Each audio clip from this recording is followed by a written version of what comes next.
All right, so let's look at what if I have two samples and we're going to do proportions for 9-1, means for 9-2. And remember, we could collect different kinds of data. These are just what we're focusing on in this course. So we're going to collect data that is going to give us a proportion. But what if we want to compare two different things together? Like maybe I want to compare proctored exams versus not proctored, or I want to compare like the number of people who like a Ford versus the number of people who like a Chevy, because there are other types of cars that they may not, go with. So things like that, you want to compare two samples. So again, we'll do proportions and means. We're going to start with proportions. So this first little bit of notation here that we see has P with a little 1. That means it comes from sample 1. And the 2 is going to represent sample 2. So I'm going to scroll to the one of the questions at the bottom, and we're going to do one with all the symbols right here. That way we are understanding the symbols before we move on. So in a large clinical trial, there was 388,527 total children. In treatment group, consisted of 194,000 children who were given the vaccine. 23 developed the disease. The other group was given a placebo, and 70 of them developed the group. So let's start with how many people are in sample 1. Okay, so label 1, there is this many children in sample 1. Okay, what about sample 2? How many people are in sample 2? So we're going to label this one as the vaccinated ones, and this one's a placebo. Okay, so the placebo is 194,313. So there we go. We have a vaccination and a placebo. Those were our ins. So then we look at that had one, right? So for the first sample, how many people got the disease? Well, it was 23 out of 194,214. How many people in group 2 was that? We can call it our point estimate, right? From that group 2, or what's the proportion of people that had a reaction or got the disease was 70 out of 194,313. So you can see we're still doing them the same way. And then those two proportions that we just got from the sample would be what we put into StatCrunch, just like when we were doing one sample. Then if we wanted Q is the opposite of 23. So how many people didn't get the disease, right? So if 23 did, how many didn't?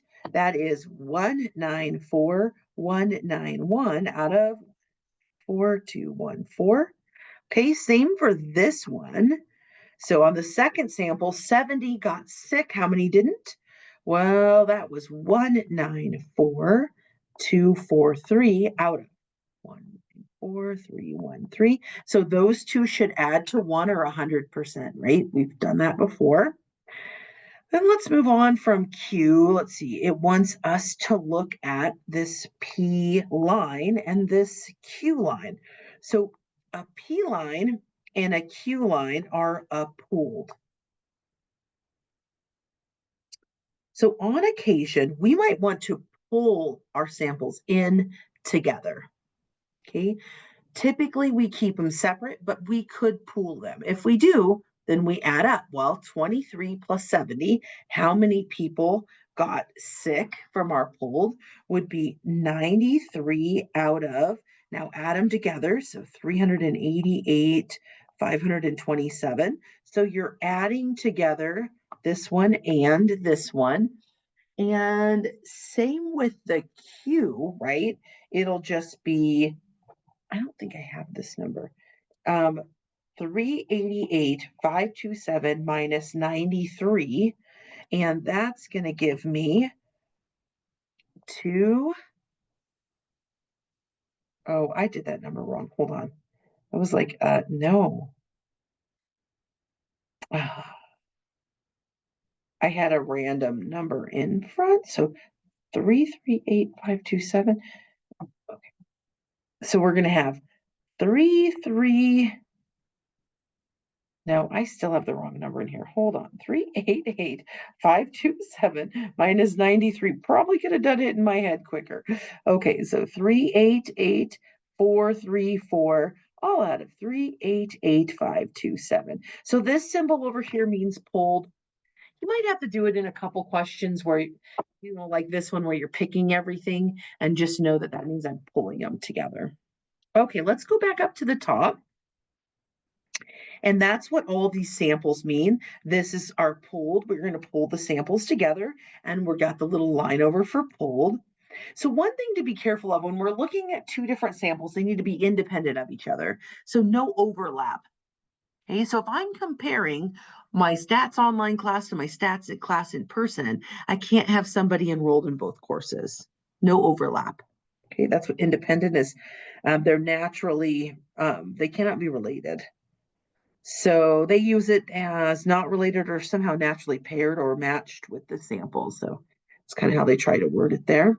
We are given as symbols and all these formulas, but we know we can do them in StatCrunch. So that's what I'm going to focus on. We're still doing finding in, which I think was up here. Nope, that was our Z-stat. We're still going to be finding our Z-stat. We're still going to be finding the number of sample size, the in, and we're still going to find the confidence interval and do a full hypothesis test, but now with 2 samples. So the confidence interval, one thing to make sure you realize is how you write that middle part instead of just P or the mu, the U-ish looking symbol for means. We're going to do P1 minus P2. Okay. Always, or Q, the U symbol for means in the next section. We're still looking at if it's low, the null must go. If the P value is low, the null must go for our hypothesis test. We're going to use the P1, which I'll show that. Let's do one other thing that we've done before, and that is looking at the sample size. So question 1 here is the sample size. So let's open StatCrunch real quick. And remember with this sample size on question 1 here, if we're going to use StatCrunch, we're going to use that width section, and we need to take 2 and times it by our error, which is 0.07.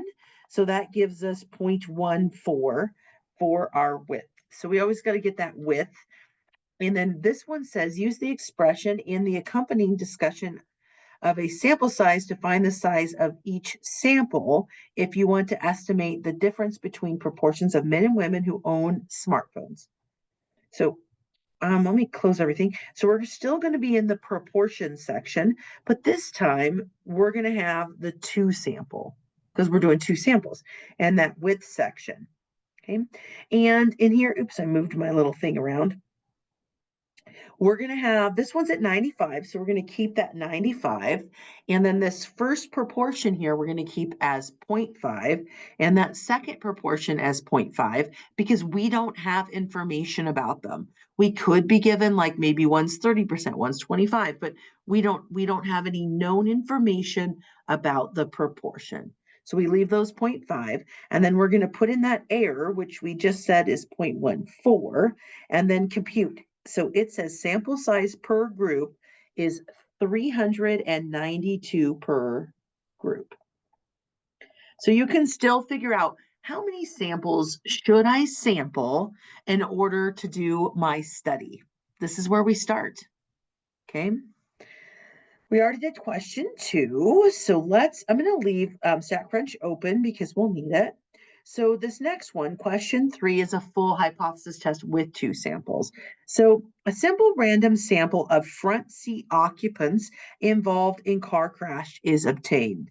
Among 2,055 occupants not wearing seatbelts, 32 were killed. Okay.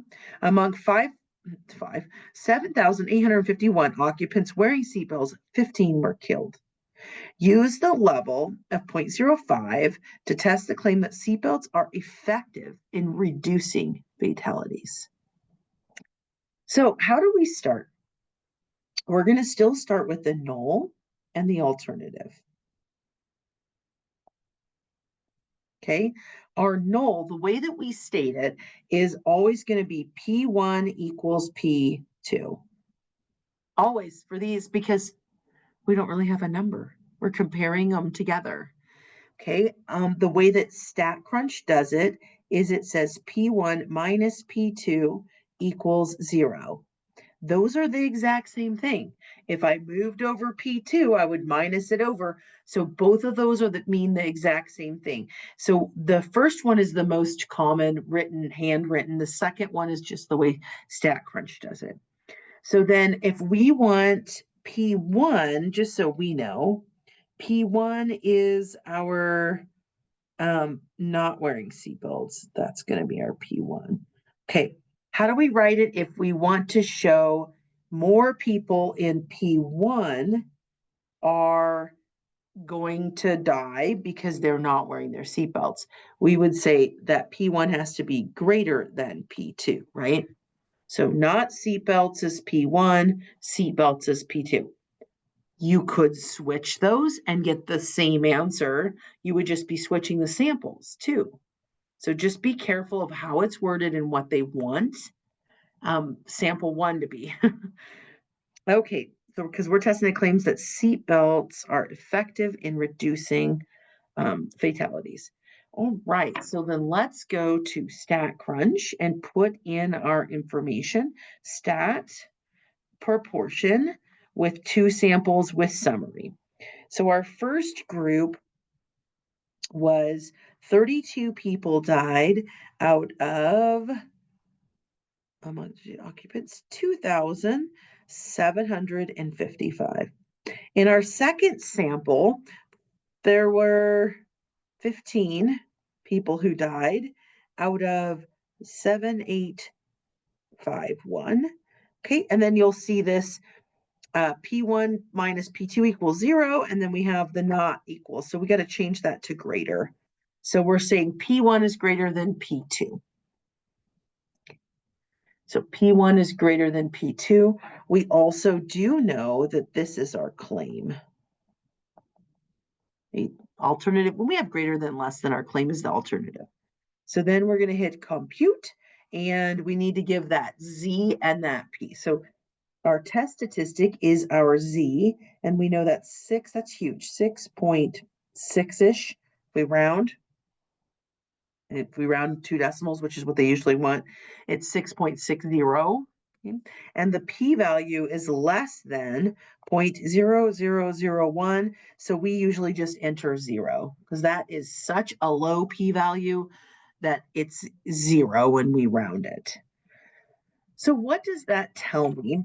It tells me that I'm going to reject the null. Okay, so we're going to reject the null. Now, we now have significant evidence in favor of whatever we're looking at, whatever else we have. So we know that when we get reject the null, our next part starts with we have significant evidence. So we're rejecting the null, meaning I have evidence in favor of this.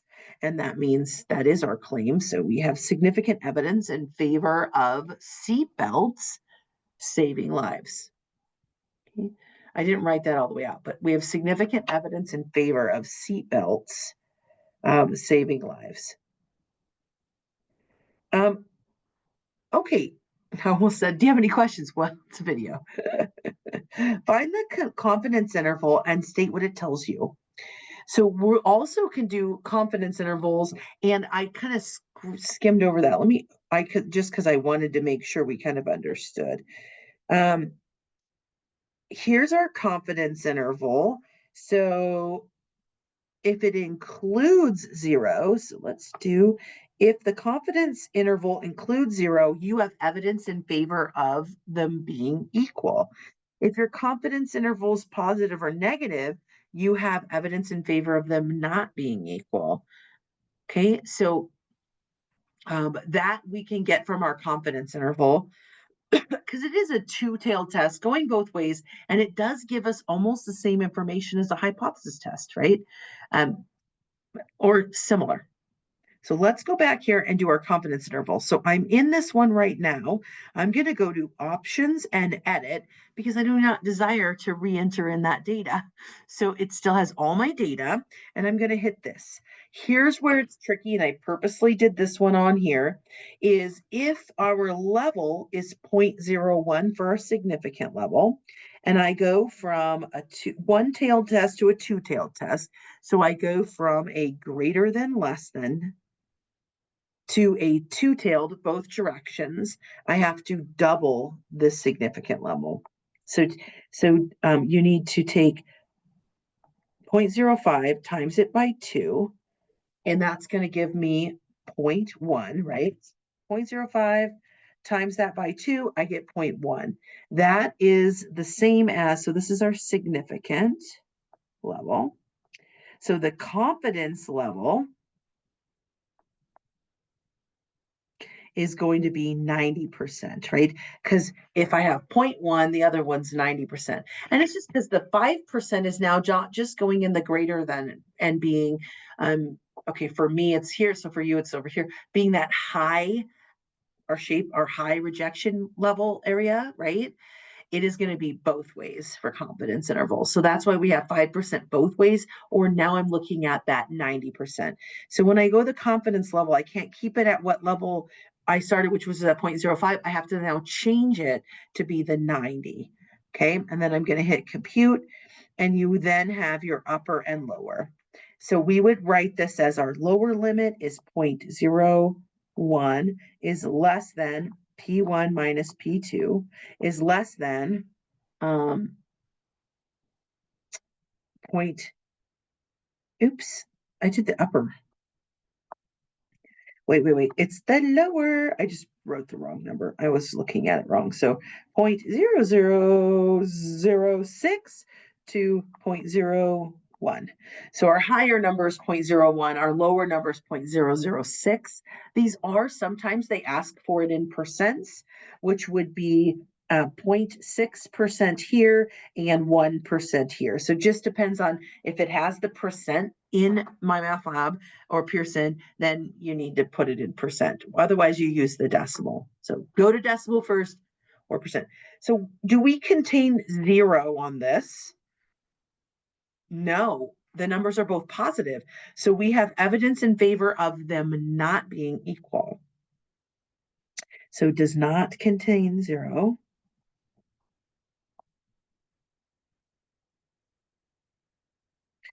Evidence of P1 not equaling P2. Okay.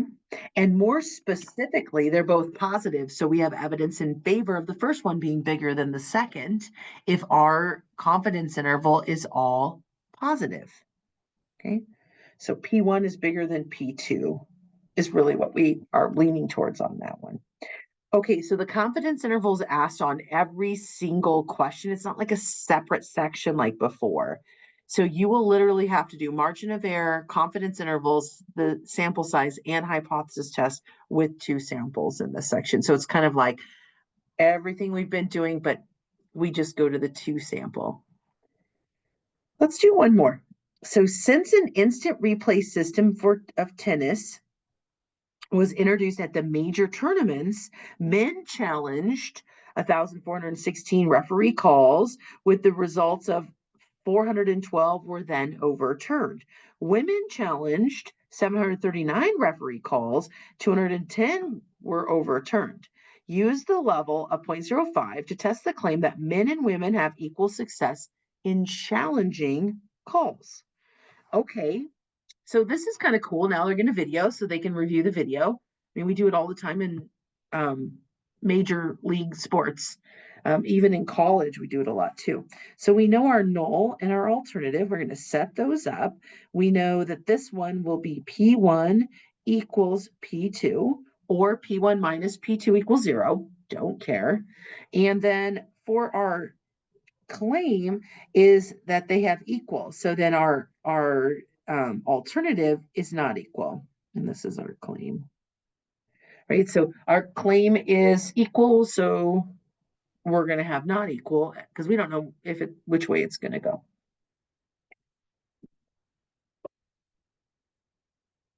Okay, then we're going to use StatCrunch to put in our data that we're given here. So stat to sample with summary, and we're going to test the claim min. So we're going to do min first. And what were men? Men challenged 412 at a 1416. Women challenged 210, and it was 739 total. Okay, and then we want what they have there, which is that they equal each other, so they add to 0, and that they're equal and not equal. So we should be good there. Compute. Okay, so then we see our Z statistic is going to be 0.33, and our p-value is huge, 0.07411. So our p-value is clearly very large. So that's definitely bigger than the level of 0.05 that we have right here. So if it's larger, we're going to fail to reject our null.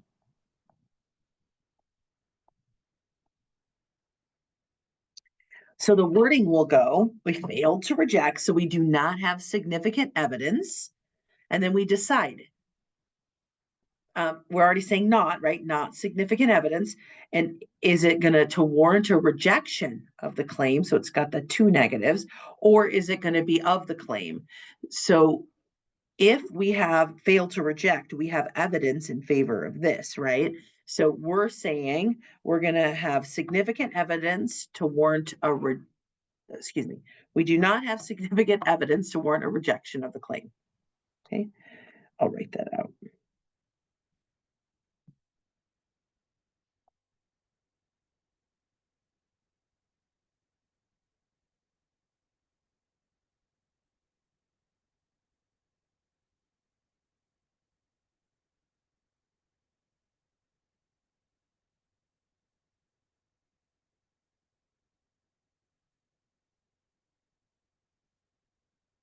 So anytime you fail to reject, you start with we do not have significant evidence, right?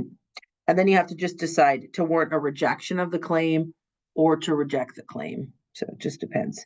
So this one, we don't have evidence to warrant a rejection of the claim. So we're keeping the claim. All right, let's do the confidence interval. Now, this one was already a two-tailed test because it's not equal. That is our two-tailed test. So when we go, oops, I think I can open it back up. Yes, I sure can. I don't want to re-enter my data. I'm going to go to options, edit. Perfect.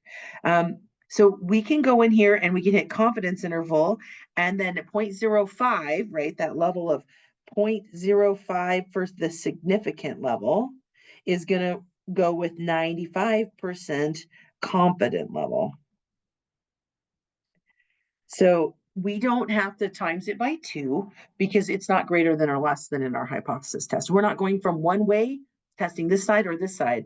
We already are testing both ways. So we can just hit compute, and then here's our confidence interval. So the lower number is negative 0.03 is less than P1 minus P2 is less than 0.05.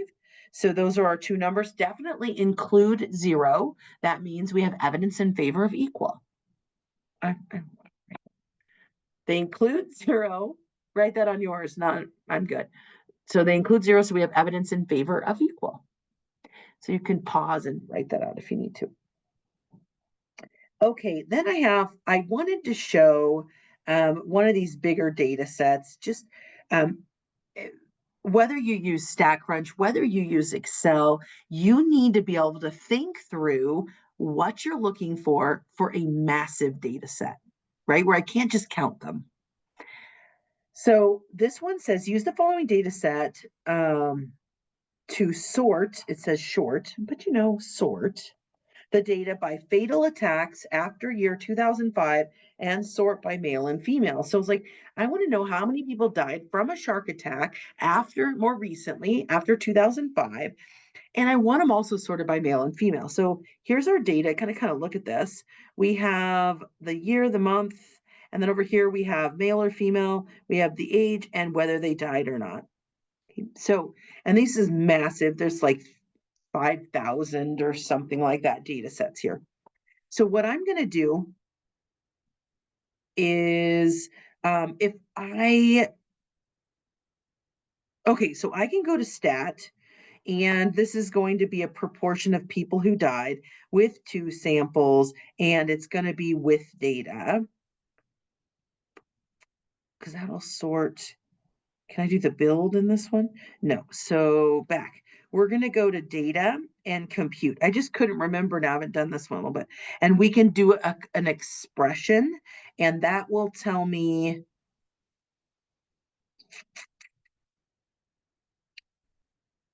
Well, I thought I could do it. Hold on, let me pause real quick because I'm pretty sure I can do it quicker, easier than there's more than one way. I'm just going to show you the easiest. Okay. I was like, I couldn't remember where I went the other day. Okay, so I'm going to go to stat. And what I like is the frequency table. So it counts things for me, right? Frequency, how many. And then I'm going to tell it to count how many people died. Yes or no on whether they died. And then from there, I can group it by sex. So I can then get how many people died that are male and how many people were female. The other thing I also want is I want the year. So I can click build, and I would like the year to be bigger than 2005. So I'm going to say column. It's a little harder on the iPad. The column comes up way prettier on the computer. So I'm going to go to column, and I would like to look at year, and I'm going to say greater than 2005. Oops. I don't know if I can delete. Yep, there. Okay, 2005. And then, okay. So what am I saying? I'm saying, please count for me the number of people who died or didn't die um, above 2005 and group them. So then compute, and it organized my data for me. So any way that you can get that data to organize, if you're really good at Excel, bounce the data into Excel and sort it there. But somehow I then now can see how many people died. So I'm looking at this first one, and this is females. 16 females died. And on the second one, oh my gosh, 111 males died. Of course, though, there were a bunch more males than there were females. So then you could use that data to do a full hypothesis test, confidence interval, whatever you want. But I wanted to show sorting one of the bigger data sets in your lecture notes. Okay, hopefully that's helpful.